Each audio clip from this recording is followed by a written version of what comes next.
Pernah tak nampak orang tulis suku juta atau setengah juta and kita macam, berapa tu sebenarnya? Kena berhenti kejap kan nak kira? Jangan risau. Hari ni kita akan bongkar satu trik mudah supaya lepas ni, nampak je nombor macam ni, terus faham. Okey, jom kita mula. Apa benda sebenarnya pecahan juta ni? Kenapalah ia selalu sangat muncul dan kadang-kadang jujurlah boleh buat kita pening kepala sikit. Cuba bayangkan kita tengah syok tengok iklan rumah, tiba-tiba nampak harga dia 3/4 juta. Berapa ringgit tu sebenarnya? Selalunya otak kita macam loading sekejap kan nak proses benda ni. Benda ni sebenarnya memang satu teka-teki nombor yang ada kat mana-mana. Dalam berita ekonomi, iklan memang selalu jumpa. Tapi ada berita baik. Ada satu cara yang sangat senang untuk kita selesaikan teka-teki ni. Serta-merta pula tu. Dan inilah dia rahsianya. Kunci dia senang je. Kita cuma perlu tukarkan pecahan tu kepada nombor perpuluhan. Sebab nombor perpuluhan ni jauh lagi senang untuk kita hadam. Jom kita panggil benda ni kunci utama. Rahsia dia tu bukanlah formula matematik yang pening-pening. Tak. Ia cuma beberapa penukaran asas dari pecahan ke perpuluhan yang kita cuma perlu ingat. Itu je. Ini dia 5 kunci utama tu. Kalau boleh hafal 5 ni, dah kira settle dah. Okey, jom kita tengok. Setengah sama dengan 0.50. Suku 1/4 sama dengan 0.25. 1/5 ialah 0.20. 1/8 pula 0.125. Dan akhir sekali 1/10 ialah 0.10. Serius, ini je yang perlu tahu. Okey, lepas dah dapat nombor perpuluhan tu, apa nak buat?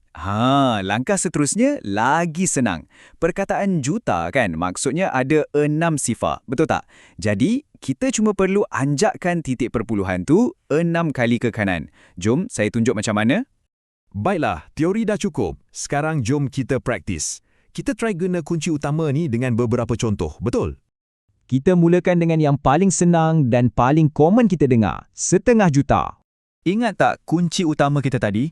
Setengah atau 1/2 sama dengan 0.50. Jadi, setengah juta tu sekarang dah jadi 0.50 juta. Nampak tak? Sekarang part yang seronok. Kita anjakkan titik perpuluhan tu 6 kali ke kanan. Jom kira sama-sama. 1, 2, 3, 4, 5, 6. Nampak? Terus dapat jawapan dia. 500,000. Senang gila kan? Okey, yang tadi tu pemanas badan je. Jom kita jawab balik soalan yang mula-mula tadi. Berapa sebenarnya nilai 3/4 juta? Kita guna logik yang sama. Kalau dalam kunci utama kita, 1/4 ialah 0.25. Jadi, 3/4 mestilah 3 kali ganda 0.25 tu kan? So, kita dapat 0.75. Maknanya, ia adalah 0.75 juta. Dan macam biasa, kita buat magic anjakan perpuluhan tu 6 kali ke kanan. Dan, tada! Teka-teki tadi dah terjawab. Jawapannya 750,000. Okey. Setakat ni nampak senang. Tapi, macam mana pula kalau nombor tu nombor bercampur? Contohnya kalau kita jumpa 2 dan 2/5 juta. Boleh pakai lagi ke cara ni?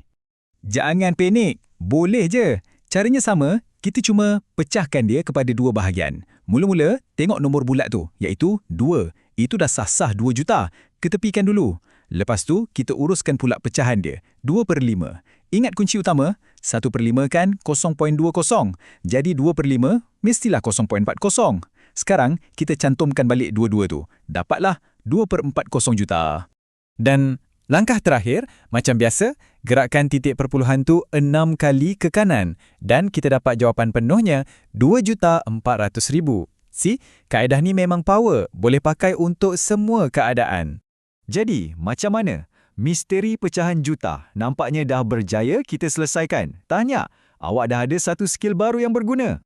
Lepas ni, bila-bila je awak nampak nombor pecahan juta, dah tak ada hal lah. Dah tahu dah apa nak buat. Kiranya, masalah ni settle.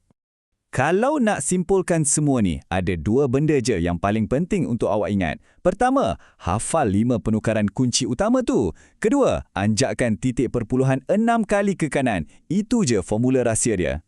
Sekarang ni, awak dah pro bab pecahan juta.